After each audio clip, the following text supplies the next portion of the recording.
Surviving the Rust Belt as a solo raider isn't about having the biggest gun in your locker. It's about being the smartest ghost on the map while everyone else is busy getting completely vaporized.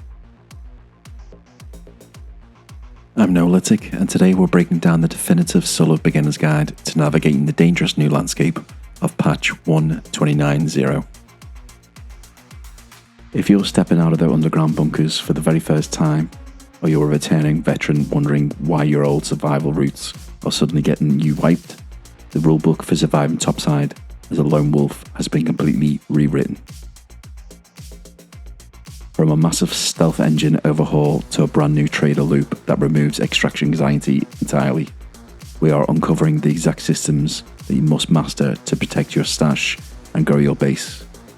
Now, let's get right into the mechanics.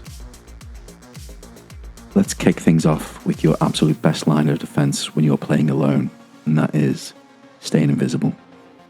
Before this update dropped, ARC units often felt like they were following you and tracking your movements through solid layers of steel or concrete.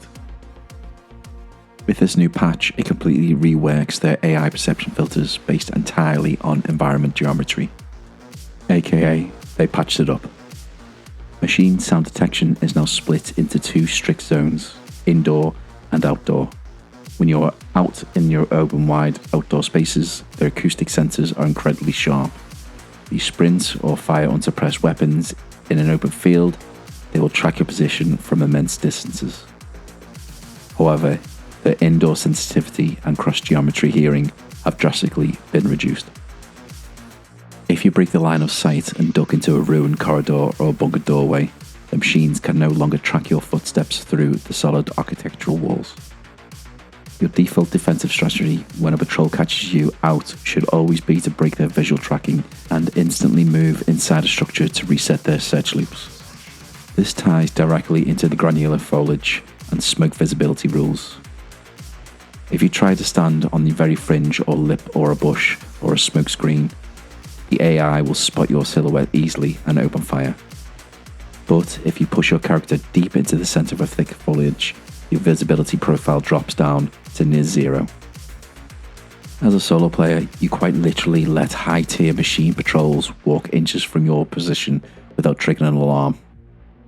Use the system to let heavy robots pass right by your position while you stay completely in the shadows. Now, let's talk about building a competitive solo loadout. When you're running alone, you do not have to have teammates to balance out your combat limitations. You need to stay light enough to sprint away from hostile encounter, yet pack enough heavy explosive power to strip the armored plating off heavy ARC units.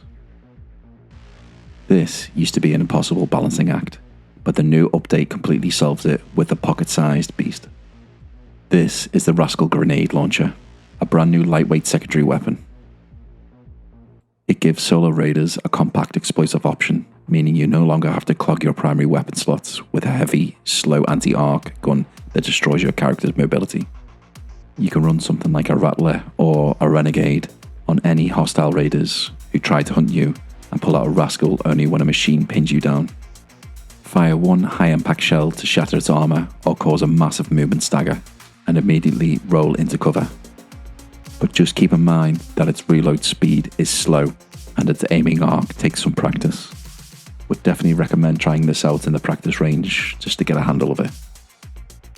Weapon modifications also got a massive accessibility update that beginners need to utilize immediately.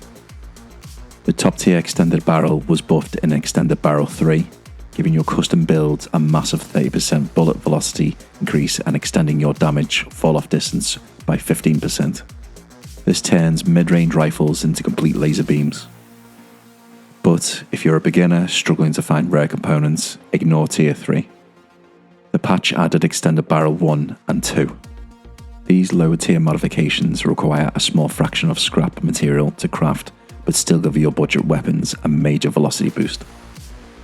I am notoriously bad at managing my crafting resources. I spend all my time hunting for cosmetic outfits when really I should be upgrading my workbench, leaving me short on high tier crafting parts. So using these low tier variants is the perfect way for solos to stay lethal topside without risking their rarest components. Once you successfully clear a zone and gather your high value components, your entire progression loops runs directly through Speranza's newest resident. Let's look at how the solo economy functions now. Once your raider reaches level 25, you unlock access to Ermal, the nomadic envoy. He acts as a high-tier material exchange, where you can barter your salvaged heavy arc parts and rare weapons for rotating weekly rewards, stash upgrades, and rare blueprints. His absolute highest priority unlock for a lone wolf is the Expedition Vault. This system allows you to permanently protect up to 5 of your most valuable items mid-expedition. Anything placed inside these specific vaults slot stays completely secure and returns your base locker even if you get wiped by an aggressive player before reaching an extraction lift. As a solo beginner, your absolute core gameplay loop should be hitting level 25, gathering the necessary barter parts to unlock your first vault slots, and using them exclusively to secure ultra rare items like the Delabra Energy Shotgun blueprint. This ensures that even your most disastrous drops are never a complete waste of limited time. Finally, let's address the most dangerous phase of any solo run: getting your loot home safely. Extraction camping has always been a brutal challenge for any solo scavengers, but the developers just handed us a massive quality of life victory. Hidden deep within the latest patch gameplay fixes as this critical update, players are now completely immune to stuns while entering a raid hatch. Once you reach the hatch and initiate the physical animation to drop back down to safety, zero crowd control status effects or high impact explosives can interrupt your character or pull you out of the exit. If you can touch the prompt, you are safe. Pair this immunity with the newly detailed crash mat throwable buffs, which significantly expand your character's maximum safe fall height threshold, and your solo escape routes become incredibly vertical. You can now leap from high industrial roofs straight down on the patch prompt, bypass standard ground choke points entirely, and extract completely clean without getting cheesed at the finish line. In this patch, it didn't just add new content, it completely rebalanced the scales for the solo scavenger. So, question of the day: which part of this new patch has been the biggest game changer for your solo run so far? Is it the complete stun immunity at the raider hatches, or using the deep foliage to hide from aggressive player pursuits? And of course, I would love to know if you're running the Pocket Rascal launchers as your secondary yet. I'm Noalytic, thanks for watching, and make sure to like, follow, share and subscribe to this channel. Would love to know if you enjoy these videos, and if you've lasted this long, why not watch one of my other videos I've created for Arc Raiders? And on that note, I'll see you in Speranza. Stay human.